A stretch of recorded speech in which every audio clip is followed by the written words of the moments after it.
नमस्कार दोस्तों। और इस वक्त की सबसे बड़ी खबर आ चुकी है। महंगाई भत्ता को लेकर फाइनल डिसीजन आ चुका है और इसी के साथ ही साथ पेंशन में भी कई बड़े बदलाव किए गए हैं जो कि हर किसी के लिए जानना बेहद ज़रूरी है।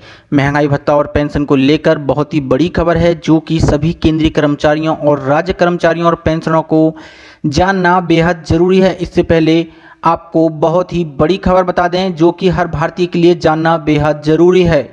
जी हां, स्वतंत्रता दिवस के अवसर पर प्रधानमंत्री Narendra Modi one nation one health card का ऐलान कर सकते हैं। इसका one nation one health card योजना के तहत सबका एक हेल्थ कार्ड बनेगा।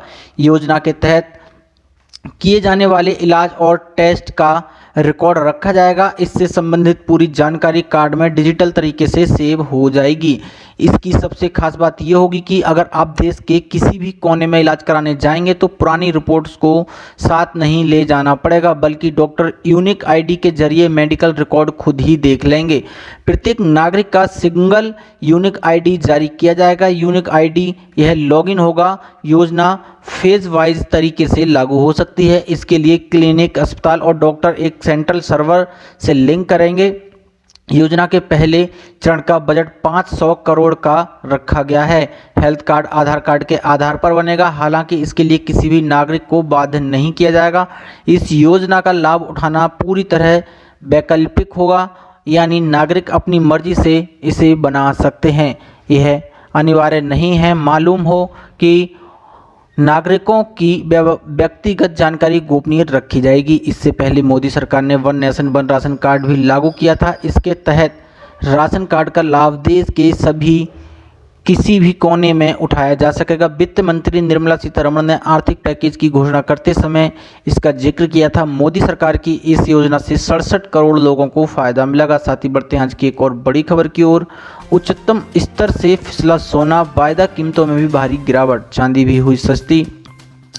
सोने की कीमत में शुक्रवार को एक बार फिर से गिरावट दर्ज की गई है। इससे पहले गुरुवार को भी सोने की कीमत में गिरावट दर्ज की गई थी।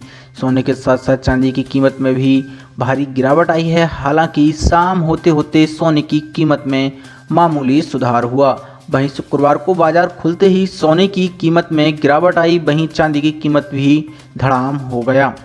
भारतीय सराफा बाजार में एमसीएक्स पर अक्टूबर डिलीवरी वाले सोने की कीमत में 0.65% की गिरावट आई और सोना 52,596 रुपये प्रति 10 ग्राम पर पहुंच गया।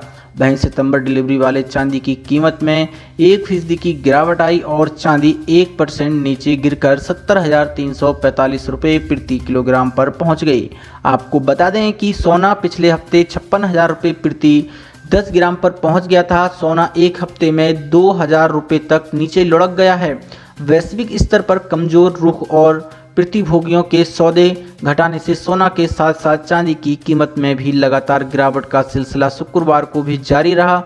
पिछले 3 दिनों से सोने की कीमत में गिरावट आ रही है। शुक्रवार को वायदा कारोबार में भी सोने और चांदी की कीमतों में भारी गिरावट देखने को मिली। मल्टी कमोडिटी एक्सचेंज यानी एमसीएक्स पर शुक्रवार को अक्टूबर डिलीवरी वाले सोने की कीमत गिरकर 52,596 रुपये प्रति 10 ग्राम पर पहुंच गई है। वहीं दिसंबर डिलीवरी वाले सोने की कीमत 343 रुपये की गिरावट के साथ सोना 53,125 रुपये प्रति 10 ग्राम पर पहुंच गया है। जी हां, मल्टी कमोडिटी एक्सचेंज पर अगर चांदी की कीमत का हाल देखें तो सुबह 11:25 पर सितंबर डिलीवरी वाले चांदी की कीमत 1,240 रुपये नीचे लुढ़क गई है। 1.74% फिसल कर चांदी की कीमत 69,837 रुपये प्रति किलोग्राम पर पहुंच गई है। अगर गुरुवार की चांदी के वायदा भाव पर नज़र डालें तो गुरुवार को वायदा बाजार में चांदी का बंद भाव 71,077 रुपये प्रति किलोग्राम पर पहुंच गया था। दिसंबर डिलीवरी वाली चांदी की कीमत 72,314 रुपये प्रति किलोग्राम पर पहुंच गई है। आपको बता दें कि गुरुवार को वायदा बाजार में चांदी की कीमत 73,598 रुपये प्रति किलोग्राम पर रह गई थी। साथ ही बढ़ते हैं आज की एक और बड़ी खबर की ओर। सरकारी कर्मचारियों को शिवराज सरकार का तोहफा, प्रमोशन के बाद मिलेगा समयमान वेतनमान। जी हां दोस्तों, वित्त विभाग ने समयमान वेतनमान के नियम में बदलाव करते हुए नियम एकदम स्पष्ट कर दिया है। 8 से 10 साल की सेवा पूरी करने वाले कर्मचारियों को 2 साल से लेकर 5,000 रुपए का लाभ मिलेगा। मध्य प्रदेश सरकार के सरकारी कर्मचारियों अधिकारियों को सरकार ने बड़ा तोहफा दिया है। इन कर्मचारियों के प्रमोशन के बाद समयमान वेतनमान दिया जा रहा है। प्रदेश भर के 4,75,000 अधिकारी कर्मचारियों को इसका फायदा मिलेगा। वहीं 1 लाख कर्मचारियों को तो तुरंत इसका लाभ मिलने लगेगा। वित्त विभाग ने समयमान वेतनमान के नियमों में बदलाव कर दिया है।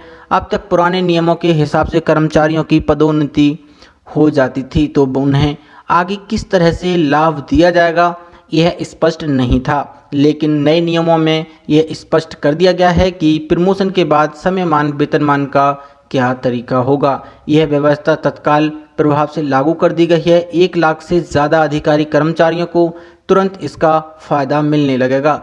8 से 10 साल की सेवा पूरी करने वाले कर्मचारियों को 2 से लेकर 5,000 रुपये का लाभ मिलेगा। नौकरी में आने के बाद अगर किसी अधिकारियों को 5 साल बाद प्रमोशन मिल जाता है तो उसे दूसरा समयमान वेतनमान 13 साल पूरे होने पर और तीसरा 27 साल की सेवा के बाद मिल जाएगा। अगर किसी अधिकारी को 20 साल में दूसरा प्रमोशन मिलता है तो उसे तीसरा समयमान वेतनमान 30 साल की नौकरी के बाद मिलेगा। प्रदेश भर में 2 लाख से ज़्यादा सरकारी कर्मचारियों की इस तरह से इसका फायदा मिलेगा। यदि 8 साल में कर्मचारियों को पहला प्रमोशन मिलता है तो दूसरा समयमान वेतनमान 18 साल की सेवा के बाद और तीसरा 30 साल की सेवा के बाद मिल जाएगा। साथ ही बढ़ते हैं आज की एक और बड़ी खबर की ओर। नौकरी पेशा लोगों को मिल सकती है बड़ी राहत।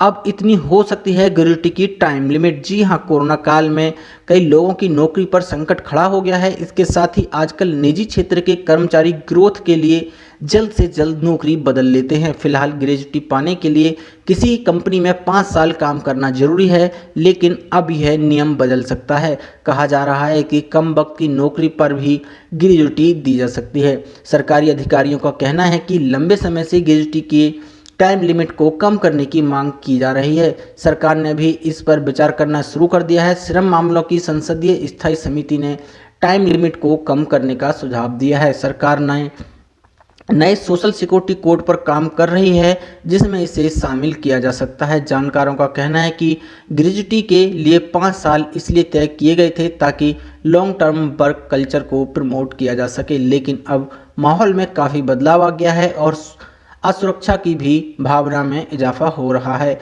जानकारी के अनुसार स्टैंडिंग कमेटी ने ग्रेजुटी की लिमिट को 1 से 3 साल करने का सुझाव दिया है। साथ ही बढ़ते हैं आज की एक और बड़ी खबर की ओर। अब 31 मार्च 2020 तक हो सकेगी पैन से आधार का लिंक। सीबीडीटी ने बढ़ाई समय सीमा। जी हां दोस्तों, यह 8वीं बार है जब सीबीडीटी ने आधार के साथ पैन को जोड़ने की समय सीमा को बढ़ाया है। केंद्रीय प्रत्यक्ष कर बोर्ड ने पैन को आधार से जोड़ने की अंतिम तिथि को बढ़ाकर 2 मार्च 2020 कर दिया है।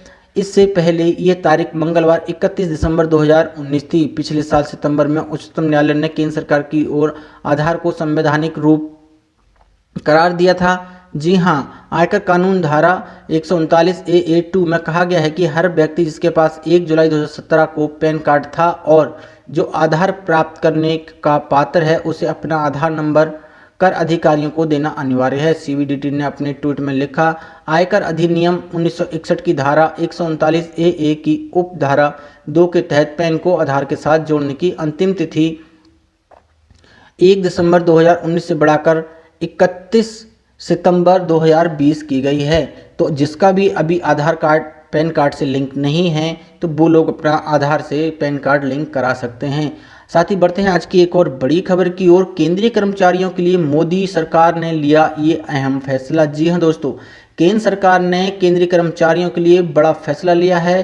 केंद्रीय कर्मचारियों के पे प्रोटेक्शन को लेकर एक नया आदेश जारी किया गया है। कार्मिक लोक शिकायत और पेंशन मंत्रालय के कार्मिक व प्रशिक्षण विभाग ने ऑफिस मेमोरेंडम जारी कर इसकी जानकारी दी है। मेमोरेंडम के मुताबिक डायरेक्ट भर्ती के जरिए कर्मचारी अगर अलग सर्विस या कैडर में भर्ती होते हैं तो उन्हें पे प्रोटेक्शन दिया जाएगा। कर्मचारियों को यह सहूलियत 7वें वेतन आयोग के FR 2022V1 के तहत मिलेगी। इसके तहत दूसरी सेवा या कैडर में प्रोफेसर के तौर पर नियुक्ति होने के बाद चाहे कर्मचारी के पास ज़्यादा जिम्मेदारी हो या ना हो, लेकिन उसे वेतन सुरक्षा मिलेगी। जी हां, यह ऑर्डर 1 जनवरी 2016 से लागू होगा। प्रोटेक्शन ऑफ पे को लेकर मंत्रालयों या विभागों से मिले सुझावों के बाद इस पर फैसला लिया गया है। इसका फायदा उन कर्मचारियों को भी होगा जो कि तकनीकी तौर पर इस्तीफा देने के बाद सरकार के अलग सर्विस या कैडर में सीधे भर्ती किए जाते हैं, यानी जो कि तकनीकी तौर पर इस्तीफा देने के बाद प्रोबेशनर नियुक्त हुआ है और कंफर्म हुआ है, उन पर यह आदेश लागू होगा। FR 22B1 के प्रावधानों के तहत प्रोबेशन पीरियड के दौरान वह मिनिमम टाइम स्केल पर सैलरी निकालेगा या सेवा पद की प्रोबेशनरी स्टेज पर निकासी करेगा। प्रोबेशन पीरियड समाप्ति के बाद सैलरी सर्विस के टाइम स्केल में या पद में निर्धारित की जाएगी। ऐसी बड़ी खबरों को देखने के लिए हमारे चैनल को सब्सक्राइब करें और इस वीडियो को लाइक शेयर जरूर करें।